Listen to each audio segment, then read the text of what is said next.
Hello, everyone. I hope you had a wonderful Thanksgiving. I am doing the implementation phase of our project. So I decided that we had issues at our school with technology in the first grade. We were given a lot of tablets, and a few years ago, before we got the tablets, we had to have training on them. But the training, it was very intensive, and it was for about 2 hours once a month. And we would be inundated with websites and places, to go and things to do. And we really weren't given any time to practice. So, and there were no handouts. So every time we would go, we might get one thing or think, okay, I want to look at one site, but it wasn't as helpful as maybe just spreading that out a little bit would have been. So one thing we wanted to do was to have our technology integration specialists talk to us twice a year, and maybe just 2 or 3 websites given in an hour after school to kind of introduce us to anything new that's going on in the technology field and something that would be helpful for us. But in the meantime, we still would probably struggle with technology in some areas, and we can't always get hold of the integration specialist because she has a lot of employees that she has to deal with. So we thought that if she could show us how to collaborate with each other, maybe in a visual way, that it would be helpful to us. And so we could just talk to each other over the computer. So one way we decided was to go on to Google Hangouts. And Google Hangouts, research has shown it's pretty easy to use. And I tried it, so I think it is somewhat easy to use. So the first thing you're going to do is you're just going to go to your Google Drive. And here's my Google Drive. Here's my handsome sons. And you're going to click your windows. And you're just going to scroll down until you hit Hangouts. Okay, and then you've got the Hangouts, and you're just going to add new conversation.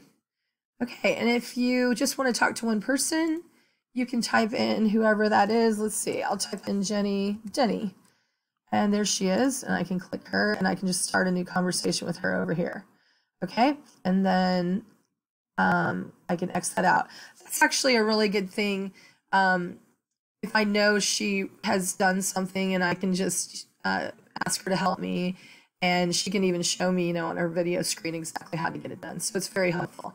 If I wanted to, you could also use that actually with students, so they could show their parents something that they were doing, or if they were home and they wanted to record something that they were doing and show it to the class, they could show me. A lot of times we live in a rural area, so we have kids that do farm shows in the summer, and they like to show us what they're doing. So they could send us a video that way. So also, if you wanted to do a group, you just click the plus button, and then you're going to go down here and create a new group. And let's see, I can create the group. Let's see, I'm going to add, I'll add Jenny Denny.